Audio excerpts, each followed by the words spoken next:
Roman সংখ্যা 1 থেকে 1000 পর্যন্ত 1 2 3 4 5 এভাবে 10 পর্যন্ত লেখা কমপ্লিট।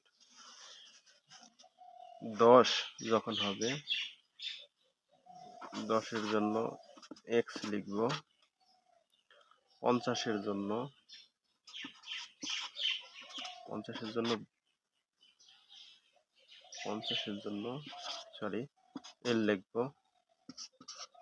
100 এর জন্য c লিখব, 500 এর জন্য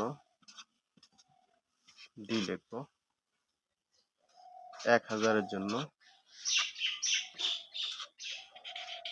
m লিখব। এই আমাদের রোমান সংখ্যা।